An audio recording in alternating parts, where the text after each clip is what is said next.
Au vu de l'évolution de l'épidémiologie actuelle, en particulier le risque de la survenue d'une troisième vague, le CEPIAS vous propose de faire un point sur les recommandations qui existent aujourd'hui pour la prise en charge de patients ou de résidents atteints de la Covid-19, ainsi que sur les mesures de prévention. Après 4 semaines de décroissance de l'épidémie en France observée en décembre 2020, on note aujourd'hui une augmentation des hospitalisations en service de réanimation, une augmentation du nombre de décès liés à la Covid-19, comme vous pouvez le voir sur ce graphique, qui représente les décès dans notre région centre.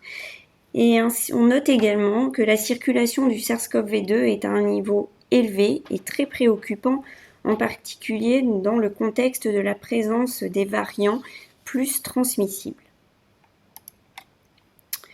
Il nous a donc paru important de faire un point sur les évolutions dans la prévention et dans la gestion de la Covid-19 dans vos établissements, en lien notamment avec la vaccination et l'émergence des variants. Alors, tout d'abord, concernant la vaccination, comme vous le savez sûrement, cette vaccination a débuté depuis quelques semaines. En région centre, environ 102 000 personnes ont reçu une première dose et 30 000 personnes ont reçu les 2 doses. Cette vaccination permet de protéger les personnes vaccinées contre les formes graves de la Covid-19. En revanche, les données disponibles à ce jour sont limitées quant à l'impact de cette vaccination sur le risque de transmission du SARS-CoV-2. Il est donc très important de ne pas relâcher, voire même de renforcer l'application des mesures barrières afin de contrôler la diffusion de ces variants. D'autre part, les données actuelles montrent qu'il existe un risque d'échappement immunitaire et vaccinal, notamment avec les variants sud-africains et brésiliens. Le statut vaccinal ne doit donc pas entrer en ligne de compte dans la recherche des contacts à risque lorsque vous allez effectuer le contact tracing dès que vous avez un cas dans votre établissement.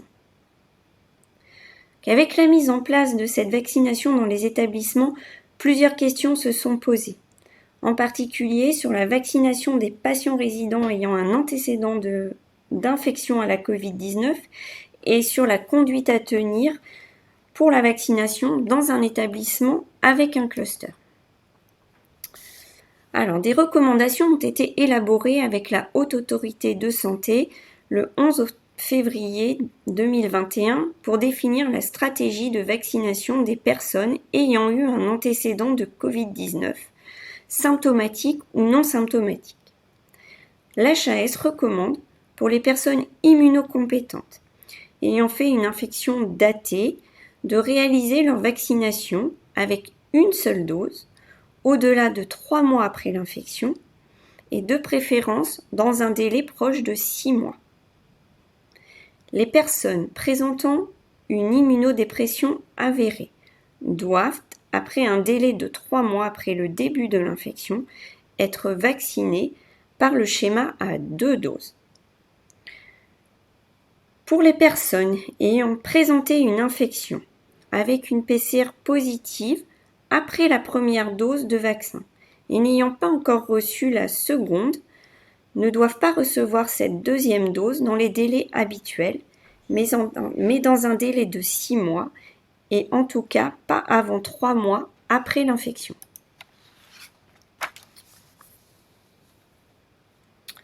Concernant la stratégie de vaccination dans un établissement avec un cluster. Cette découverte d'un cluster peut conduire en effet à questionner le bien fondé de maintenir le programme de vaccination en raison de la crainte de procéder à la vaccination de patients ou de résidents en phase d'incubation. Donc, cette stratégie de vaccination a été définie par le ministère de la Santé avec le mars 2021 numéro 7 en date du 2 février 2021. Le principe général est de retarder la vaccination seulement chez les résidents ou patients infectés ou contacts. En cas de survenue d'un cas de Covid dans votre établissement, il est donc demandé de rechercher les personnes ayant eu un contact à risque avec le cas, c'est-à-dire en l'absence de mesures de protection efficaces, un contact avec le cas en face à face à moins de 2 mètres ou ayant partagé un espace confiné pendant au moins 15 minutes consécutives. Pour rappel, le port du masque chirurgical par le cas ou le contact est considéré comme une mesure de protection efficace. Donc pour les personnes ayant eu un contact à risque, la vaccination sera réalisée après un test négatif réalisé à J+7 après le dernier contact à risque. En cas de doute sur le contact, celui-ci doit profiter à la vaccination. Les patients ou résidents non infectés et qui n'ont pas eu de contact à risque doivent être vaccinés sans délai. Le deuxième point majeur d'évolution de cette pandémie de Covid-19 est l'émergence et la diffusion des variants. Les données actuelles montrent que ces variants présentent une transmissibilité plus importante par rapport au virus sauvage, mais que le mode de transmission reste le même. Les mesures de prévention qui ont été définies pour prévenir la diffusion du SARS-CoV-2 sont donc valables et efficaces pour lutter contre la diffusion de ces variants, mais nécessitent un renforcement. Ces mesures sont, premièrement, le respect d'une distanciation physique d'au moins 2 mètres entre les patients ou les résidents, mais également aussi entre les professionnels lorsque le port du masque n'est pas possible. Deuxième mesure, le port d'un masque chirurgical, alors pour tous les professionnels, c'était déjà le cas, mais surtout également pour les intervenants extérieurs et pour les visiteurs. Il conviendra également de rappeler les bonnes pratiques en termes du port du masque, et en particulier pour l'hygiène des mains lorsque celui-ci est manipulé. Troisième mesure très importante, le renfort de l'hygiène des mains pour les professionnels, pour les patients et les résidents et les visiteurs. Quatrième mesure pour prévenir la transmission de ces nouveaux variants, c'est l'aération des locaux le plus souvent, le plus possible que vous le pouvez. Et enfin, bien sûr, renforcer le bio-nettoyage des parties les plus fréquemment touchées.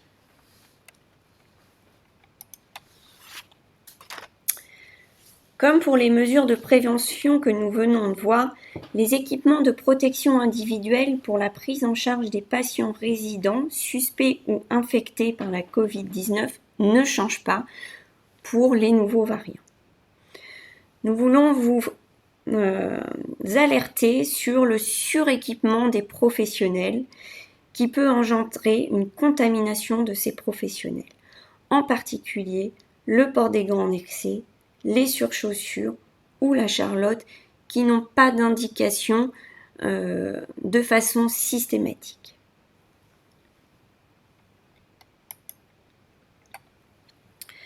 Du fait de la transmissibilité accrue de ces variants d'une part, et du manque de données sur la période de contagiosité d'autre part avec ces nouveaux variants, et de l'hétérogénéité des possibilités de leur identification sur le territoire français, la période d'isolement a été harmonisée depuis le 19 février à l'ensemble des variants et du virus sauvage à 10 jours, à partir du début des symptômes, et cette période d'isolement devra être levée uniquement en absence de fièvre au 10e jour ou bien à partir de la date du prélèvement positif pour les personnes asymptomatiques.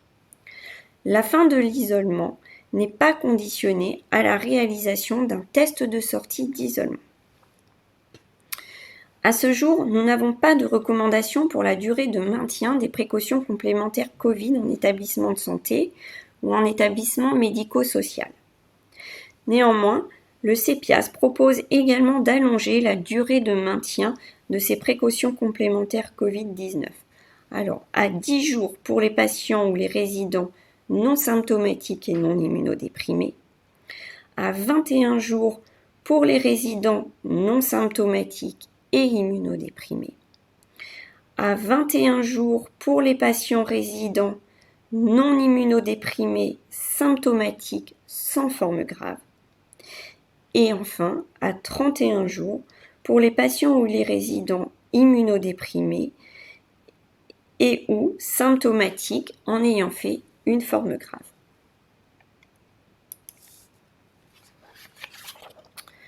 La conduite à tenir pour les personnes contact à risque avec un cas infecté évolue également. À présent, il est demandé pour chaque personne contact à risque d'un cas d'alerter les personnes avec qui elles ont été en contact à risque depuis leur dernière exposition à risque avec le cas index, afin que ces personnes puissent renforcer l'application des mesures barrières. Ces personnes contact à risque devront être isolées pendant 7 jours et réaliser un dépistage à J7 du dernier contact à risque. En établissement de soins, aucune nouvelle recommandation concernant la prise en charge de ces patients ou résidents contact à risque n'ont été émises à ce jour. Nous vous recommandons donc, dès la découverte d'un cas dans votre établissement, de rechercher les patients ou résidents contacts et d'appliquer les précautions complémentaires Covid-19 pendant 14 jours.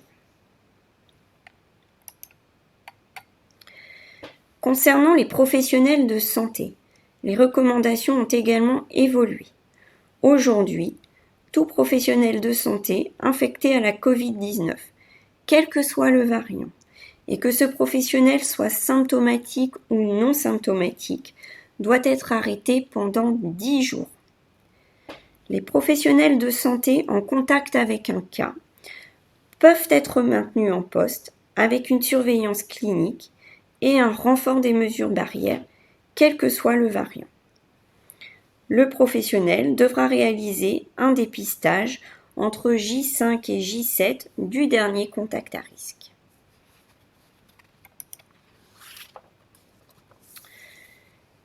L'émergence des nouveaux variants ont également impacté la stratégie de diagnostic et de dépistage.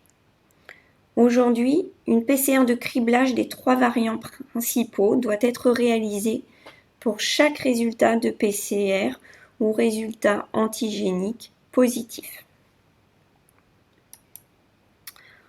Enfin, la Haute Autorité de Santé a émis un avis favorable au déploiement de la RT-PCR sur prélèvement salivaire.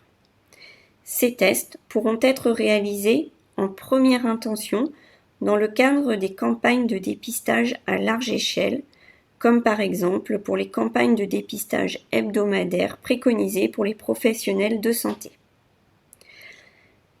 La RT-PCR sur prélèvement salivaire est désormais indiquée également en seconde intention lors du contact tracing chez les personnes contacts ou bien chez les patients résidents symptomatiques lorsque le prélèvement nasopharyngé est difficile ou impossible. Au total, l'émergence des nouveaux variants, au vu de leurs caractéristiques, nécessite un renforcement des mesures de prévention, en particulier l'aération des locaux, le bio-nettoyage renforcé des parties les plus fréquemment touchées, le renforcement de l'hygiène des mains et le respect des mesures de distanciation.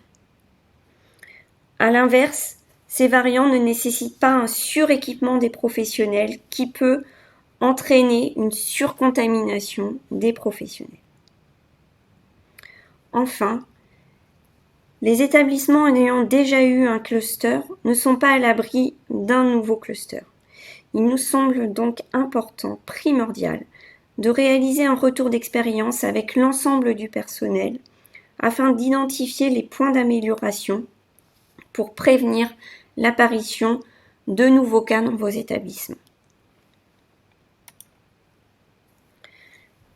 Les recommandations que nous avons présentées aujourd'hui sont celles valables à ce jour. Néanmoins, au vu de l'évolution constante et rapide des connaissances scientifiques, ces recommandations évoluent de jour en jour. C'est pourquoi nous vous proposons de faire un point d'actualité dans 15 jours, donc le jeudi 4 mars. Dans l'attente, si vous avez des questions, vous pouvez bien sûr nous joindre, comme à votre habitude, par mail ou par téléphone que vous avez sur cette diapositive. Je vous remercie et vous dis à bientôt.